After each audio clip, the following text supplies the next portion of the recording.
este caso estamos hablando de los canales genotróficos, ustedes recuerdan, canales que por la llegada de un ligando se abren y permiten el paso de algún ion.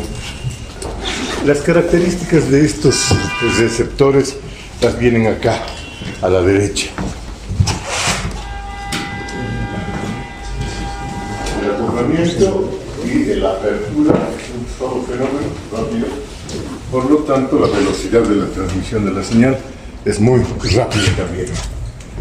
La duración de la respuesta, el potencial postsináptico que van a generar es breve. Ustedes pueden ver ahí en el registro, en el pequeño recuadro, la duración de los potenciales locales que generan, muy breve, milisegundos tal vez.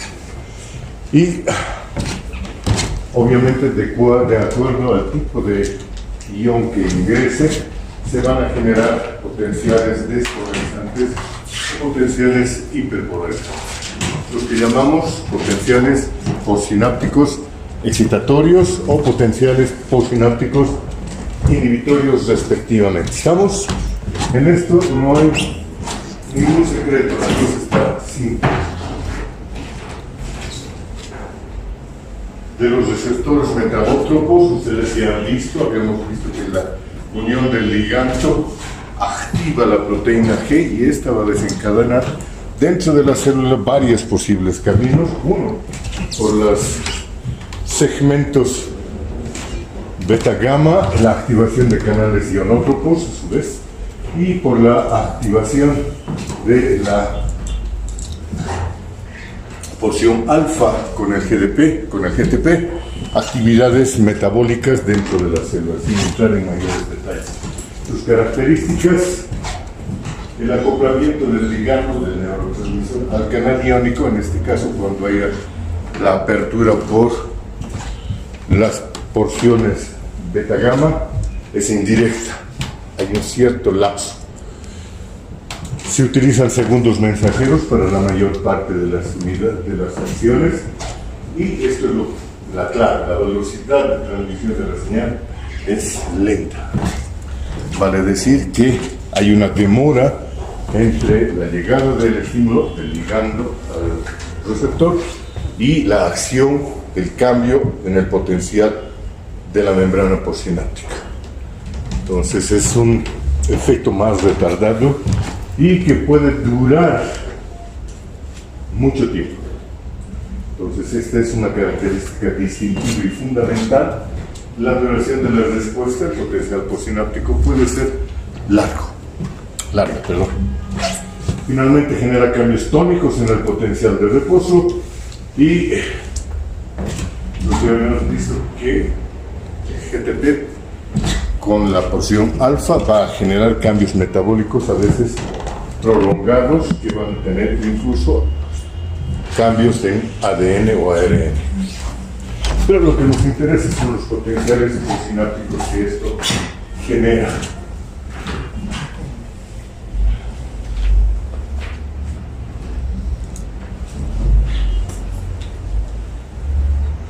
No sé por qué no se ha salido feo eso. Un breve repaso hacia cómo se va a inactivar el neurotransmisor en la sinapsis. Básicamente por la acción de enzimas que en la mayor parte de las veces están sumergidas en la hendidura sináptica. Entonces, la hendidura sináptica posee enzimas degradadoras del neurotransmisor, siendo el mecanismo principal de supresión del ligando. Sin embargo, aparte de eso, pues tenemos los fenómenos físicos normales, la difusión del neurotransmisor fuera de la hendidura sináptica, después la acción de algunas células especializadas en neutralizar al neurotransmisor, como son células gliales en algunas ocasiones. En todo caso, la presencia, la duración la permanencia del ligando del neurotransmisor en la hendidura sináptica es breve. Y la recaptación. Esta sí es una parte importante. En muchas ocasiones el neurotransmisor liberado es recapturado por el elemento presináptico y reintroducido dentro del botón terminal. Ese es un mecanismo muy importante, sobre todo dentro de la sinapsis del sistema nervioso central. Por tanto, así es el periférico. Aquí muy rápidamente tenemos una lista de los neurotransmisores, de los ligandos más utilizados en la sinapsis. Una lista que está limitada a las sustancias no proteicas. Las moléculas grandes, las estamos solamente mencionando, esas moléculas grandes en su inmensa mayoría son moléculas proteicas, como por ejemplo las endorfinas, la sustancia T, las encefalinas, etc.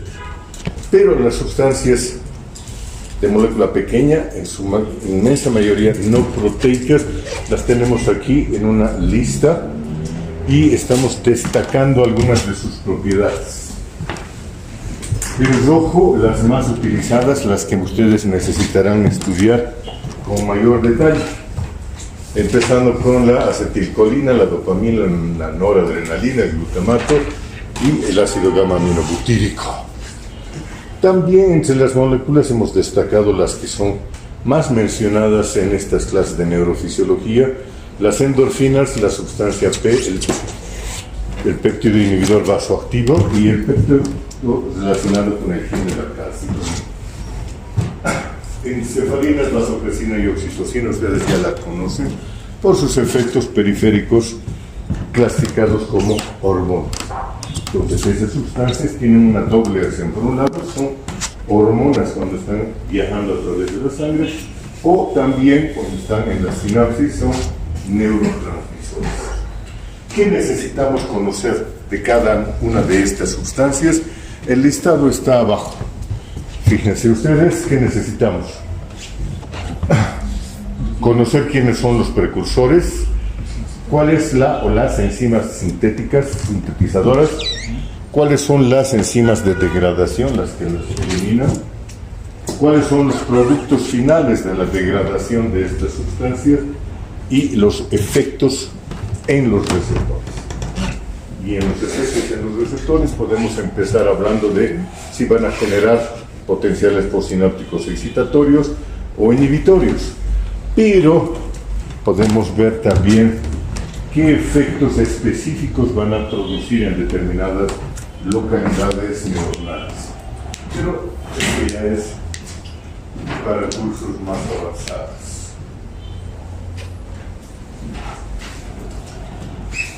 ¿Dónde se sintetizan los neurotransmisores simples, los neurotransmisores no proteicos? Habitualmente en el propio botón terminal, en el elemento presináptico, ya sea por recaptación o por transporte de los precursores desde el soma neuronal. En el botón terminal se localiza la maquinaria enzimática para su producción.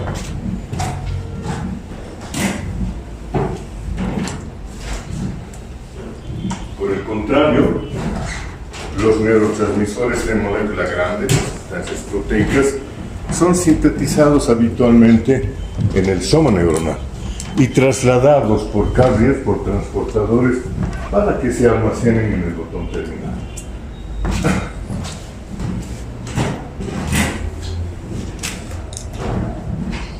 Podríamos dar un ejemplo, por ejemplo, de los efectos de los neurotransmisores, tomando en cuenta a la más conocida y sencilla molécula de un neurotransmisor, la acetilcolina. Esta acetilcolina va a actuar directamente sobre receptores ionótropos, como ustedes pueden ver en la parte izquierda de la imagen. Ahí tenemos en el elemento postsináptico unos canales sodio. Por lo tanto, la liberación del neurotransmisor va a abrir esos canales ionótropos y va a provocar la entrada del ion sodio, ¿verdad? Tú de al lado que se está haciendo dormida. ¿Cuál va a ser el efecto de ese ingreso? ¿Perdón? El de al lado, que debe estar más orientado.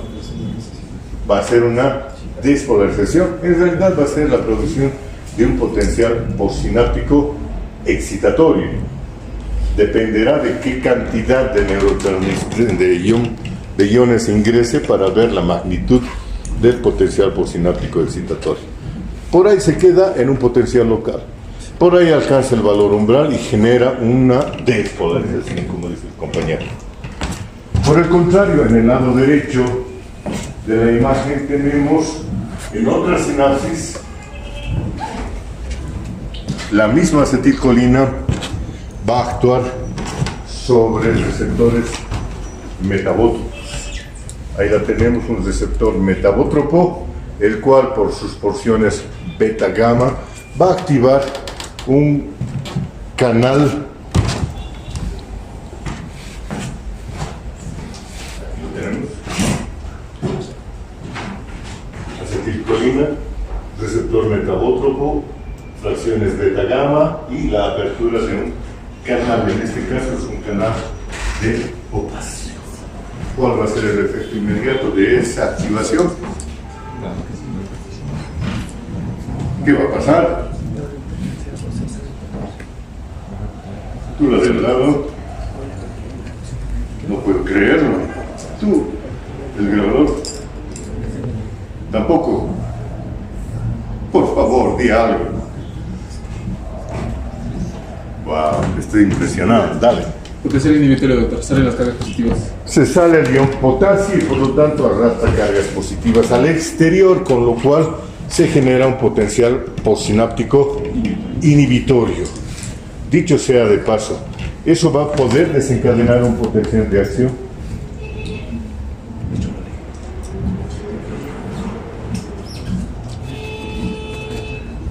Dale.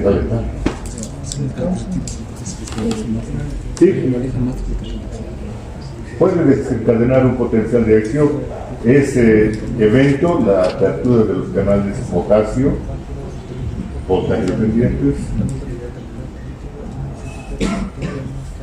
¿Sí o no?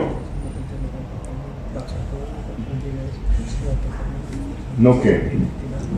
¿No sabes o no desencadena? No desencadena, evidentemente, tiene razón la compañera. No va a desencadenar potenciales de acción. Solamente va a actuar sobre los potenciales locales. Ustedes recuerdan, en la anterior clase decíamos potenciales postsinápticos excitatorios disminuyen el valor del potencial de reposo y lo acercan al valor umbral. Los inhibitorios aumentan el valor del potencial de reposo y lo alejan del valor umbral.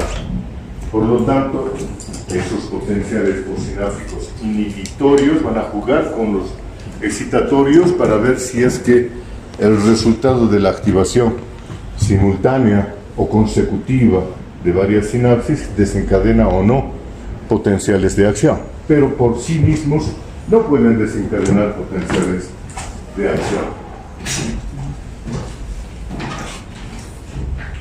¿Cuál es la última?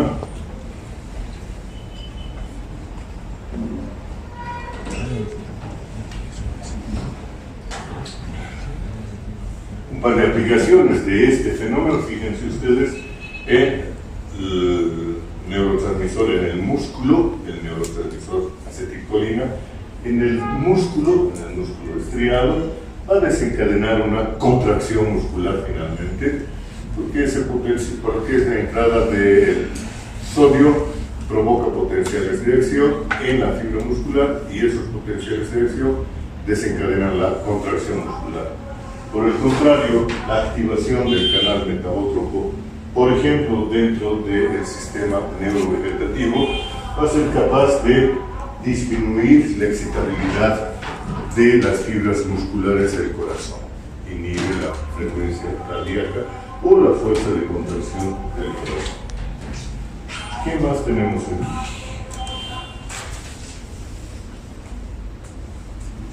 Una lista interesante de si los diferentes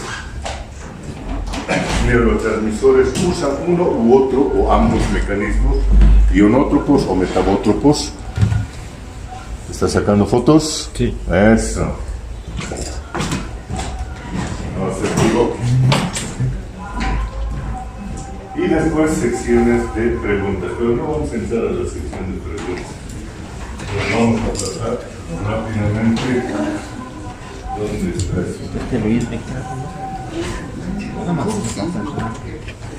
A lo que nos interesa en esta ocasión. Vamos a empezar a hablar de somestesia. ¿A qué se refiere el término de somestesia? Si ustedes dividen la palabra soma es cuerpo y estesia es sensibilidad del cuerpo, sería una traducción literal del término somestesia. Se está refiriendo a uno de los sentidos que nosotros tenemos. ¿Tú recuerdas cuántos sentidos tenemos? 5. 5. ¿Cuáles son? El gusto, el tacto, el olfatorio, la vista y el auditivo. Entonces, los 5 sentidos, dentro de los cuales ella ha mencionado el tacto. Todos los hemos estudiado ya desde el colegio, ¿no es cierto? En el colegio hablábamos de tacto. Nosotros hablamos de somestesia porque el sentido del tacto se extiende más allá de la superficie cutánea. Nosotros podemos percibir estímulos exteriores con nuestra piel y con las estructuras subcutáneas, y por lo tanto no solamente son estímulos que afectan a la piel los que desencadenan sensaciones táctiles. Por eso usamos de preferencia el término de somestesia para indicar toda la estimulación somática que nosotros podemos percibir. Por estimulación somática nos estamos refiriendo a la estimulación que podemos recibir en las estructuras de las extremidades superiores, inferiores, la pared tóraco-abdómeno-pélvica y la cabeza. Pero la separamos de lo que va a ser la sensibilidad visceral. Con nuestras vísceras, como ustedes también lo saben, podemos percibir sensaciones, pero son sensaciones diferentes. Entonces vamos a separar nuestro estudio de somestesia, lo que es sensibilidad somática, todo lo que es la carcasa corporal, de lo que es la sensibilidad visceral, todos los contenidos dentro de nuestras estructuras tóraco-abdómeno-pélvicas. Vamos a empezar muy humildemente revisando nuestros conocimientos sobre los receptores. Nosotros con nuestras estructuras tegumentarias podemos percibir múltiples modalidades sensoriales, muchas. Pero las que tienen interés clínico, que son finalmente la razón por la que tenemos que destacar, son estas 4. Principalmente lo que hablamos del tacto. Es el resultado de la estimulación mecánica sobre la superficie cutánea.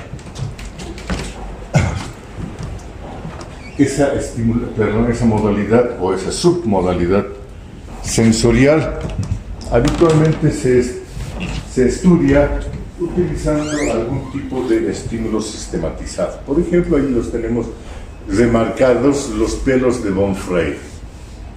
Esos pelos de von Frey son unas pequeñas fibras, hebras de diferente resistencia, algunas muy suaves, otras un poco más resistentes, con las cuales aplicamos estímulos en la superficie de la piel. Y de acuerdo a la sensibilidad de ese segmento de la piel, vamos a percibir o no percibir el estímulo táctil. Mientras más gruesos sean los pelos, más fácilmente los vamos a percibir en toda la superficie. Mientras más delgados sean, más restringidas serán las zonas donde podemos recibir o sentir esas estimulaciones táctiles. Por lo tanto, hay una gradación en los pelos de von Frey que no nos interesa en este momento, no nos vamos a meter a hablar de SEM. La segunda submodalidad es la percepción del estímulo térmico. Y los estímulos térmicos los vamos a dividir en estimulación de algo caliente, lo que sentimos el calor, y la estimulación por algo frío. Hoy, o sea, lo que vamos a percibir como estímulo frío. ¿A qué llamamos o qué es lo que clasificamos como algo caliente? Aquello que está más arriba de los 25 grados centígrados. Entonces, si aplicamos cualquier objeto que tenga una temperatura superior a los 25, nosotros la vamos a percibir como algo caliente, ligeramente caliente o muy caliente. ¿Hasta cuándo vamos a percibir como caliente? Hasta aproximadamente los 45 grados centígrados. Cuando sobrepasamos esa temperatura y el objeto que estamos aplicando tiene más de 50 grados, 60 grados, ya no percibimos sensación de calor. Tenemos una percepción dolorosa, generamos dolor. Un dolor de algo quemado. Esa es la modalidad sensorial, pero pertenece a otra submodalidad que es la nocicepción. Entonces, el rango para percibir calor son desde los 25 grados centígrados hasta los 45 grados centígrados. La sensación de frío por debajo de los 18 grados centígrados. Si ustedes sacan la manito de la cama al ambiente, por ejemplo, una mañana como hoy, y van a decir, uy, está haciendo frío. ¿Por qué? Porque nuestra temperatura aquí habitualmente está alrededor de 14 grados. Y en estos días cubiertos, encapotados, pues la temperatura ambiental baja más y percibimos frío. Entonces, menos 18 es frío. Ahora, también tiene su límite inferior.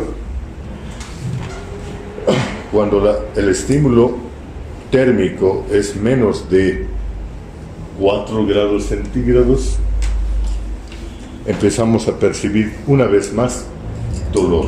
Es una sensación nociceptiva, pero esta vez el umbral relacionado con un estímulo doloroso de algo frío. ¿Ok? ¿Está claro ese punto? ¿Sí? Muy bien. Hablemos de la nocicepción. ¿Qué es la nocicepción? La nocicepción es la percepción del dolor. Es un nombre medio complicado para poner alguna cosa, para ponerle nombre a algo que es absolutamente simple, el dolor. Cuando un estímulo lesiona nuestros tejidos, nosotros lo percibimos entonces como dolor. ¿Okay? Cualquier cosa que lesione los tejidos va a generar sensaciones que clasificaremos como dolor. Y finalmente, una cuarta modalidad sensorial, la más abstracta de estas, es la propiocepción. La propiocepción es la percepción de la posición de nuestros segmentos corporales en el espacio. A eso se refiere básicamente el término nocicepción. Filosóficamente o psicológicamente puede tener una aplicación mucho más amplia, pero en el campo clínico la propiocepción la debemos considerar solamente el estudio de la posición de nuestros segmentos en el espacio. Y para que no se me duerman, yo quiero ver cuánto le están siguiendo la cosa. Dejen por favor sus bolígrafos, sus cámaras. Esas cuatro modalidades sensoriales son las que vamos a estudiar hoy. Tipos de receptores. Si nosotros analizamos la piel, las estructuras que están por debajo de la piel, tejido subcutáneo, grasa, las aponeurosis y todas las estructuras que están localizadas en nuestra carcasa corporal, vamos a encontrar ahí multitud de diferentes tipos de receptores. Aquí estamos representando en una imagen los principales receptores localizados en la piel y en el tejido celular subcutáneo. Fíjense ustedes que hay que separar claramente lo que son las terminaciones libres dispersas por todas las estructuras por debajo de la epidermis. No hay terminaciones libres en la epidermis, solamente por debajo del resto de las estructuras que tienen funciones sensoriales y que están localizadas en los alrededores. La mayor parte de las otras estructuras son estructuras corpusculares. Y ahí vienen los nombres que hemos aprendido desde el colegio, ¿no? Los receptores de Baker-Pacini, los corpúsculos de Merkel, los discos de Mason, etcétera, etcétera, etcétera. Toda una cantidad enorme de receptores sensoriales que se van a encargar de percibir diferentes modalidades o submodalidades de estimulación. Solo para que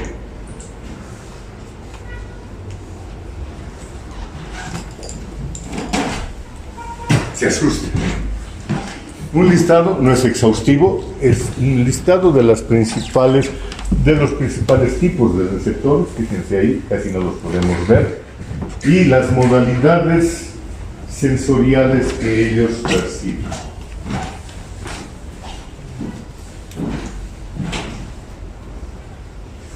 ¿Los ven ahora? Sí. Los mecanorreceptores, ¿cuáles son? Corpúsculos de Meissner, Merkel, Pacini, Ruffini, los pilotricos, etcétera, etcétera, etcétera. ¿Qué es lo que perciben? Cada uno percibe una submodalidad de estímulo.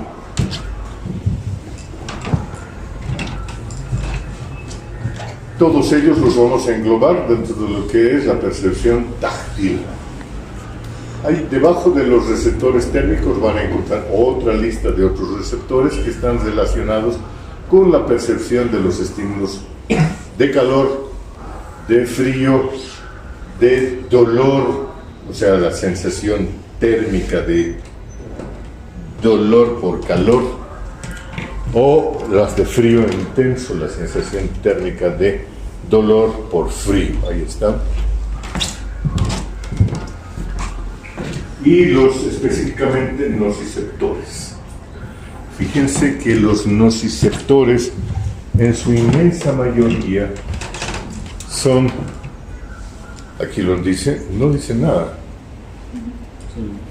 diferentes modalidades de percepción dolorosa, pero los nociceptores en general son terminaciones libres, mientras que los de arriba, tanto los lejanos como los termorreceptores, son corpúsculos. ¿Ok? Entonces esa clasificación que vamos a hacer separa las terminaciones libres de los corpúsculos.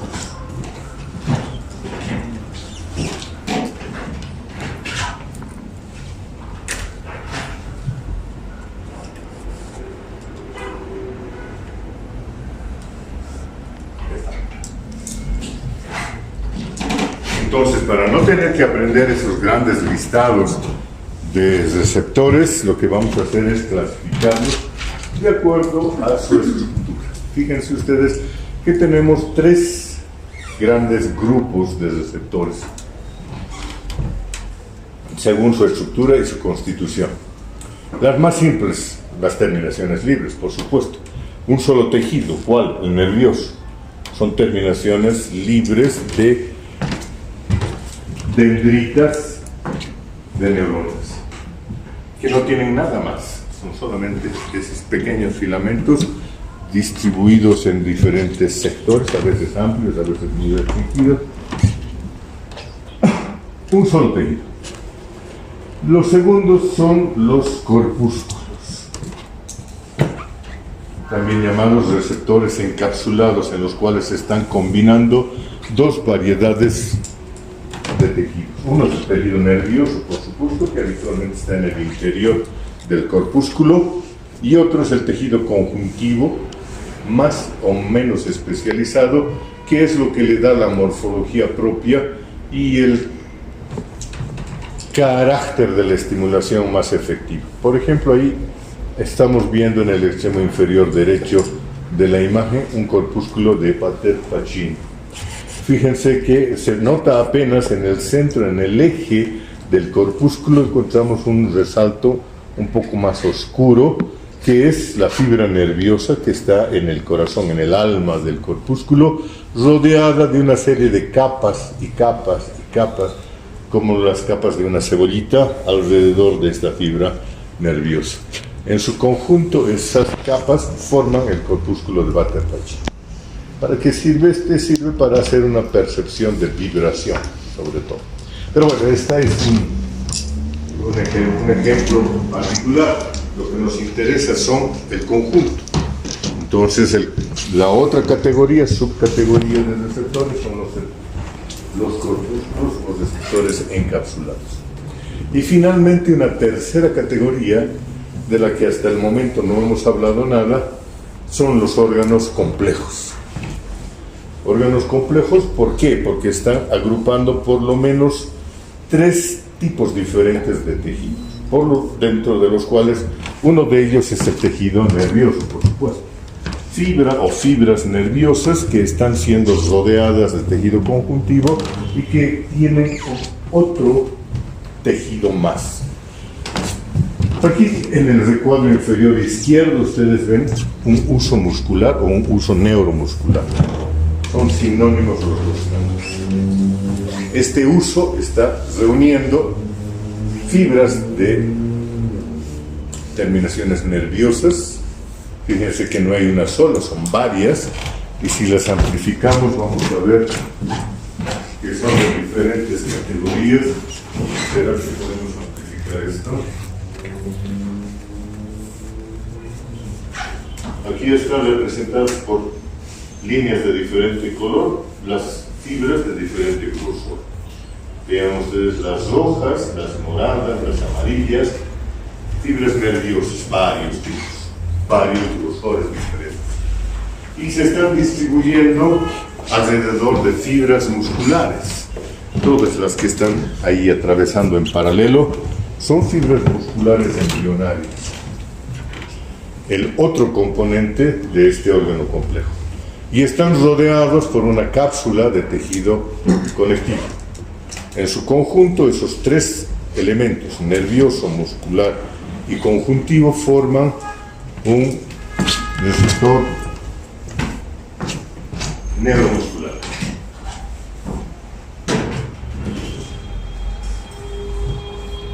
Ya, pues dale, entonces, sí.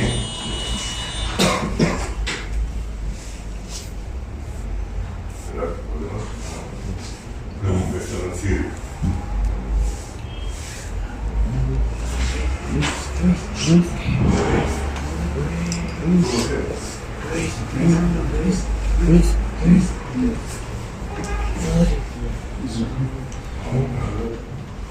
Seguimos gigantescos. Y va más y más y más. Más arriba.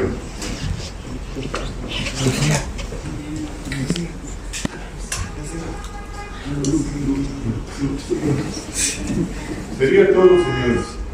No. A no ser que puedan leer esto.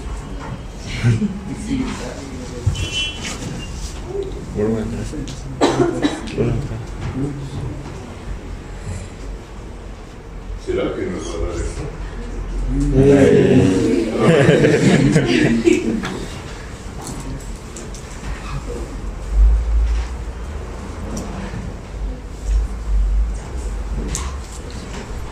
Fíjense que la gracia de esta clasificación que hemos inventado está en las modalidades sensoriales con las que se relaciona. Fíjense que la modalidad táctil, el tacto, está casi únicamente relacionada con corpúsculos. Todas las submodalidades táctiles, que vamos a englobar en una sola, tacto, todas ellas están restringidas a los corpúsculos. Los diferentes corpúsculos que ya hemos mencionado muy a la pasada. Nos quedamos entonces esta submodalidad. El tacto está relacionado a corpúsculos. Por el contrario, la nocicepción está relacionada a terminaciones libres. La propiocepción, que debería estar destapada porque esta imagen nos está tapando todo, la propiocepción está relacionada a órganos complejos. Entonces, de las 4 modalidades o submodalidades sensoriales que nos interesan, tacto ya la tenemos relacionada nocicepción también está relacionada y la propiocepción también está relacionada. Solo nos queda la sensibilidad térmica. Bueno, fíjense ustedes que la sensibilidad térmica, de acuerdo al tipo de estimulación, se puede dividir en sensación de calor, sensación de frío o sensación de dolor quemante o de dolor de congelación. Y por lo tanto es una percepción, una submodalidad sensorial bastante más variada. Y por lo tanto también encontramos que hay por lo menos dos componentes para la percepción térmica. Por un lado los corpúsculos y por otro lado las terminaciones libres. Entonces, al ser una submodalidad más compleja, entonces tiene dos elementos de receptores. Esto no lo pierdan de vista, vamos a continuar mañana.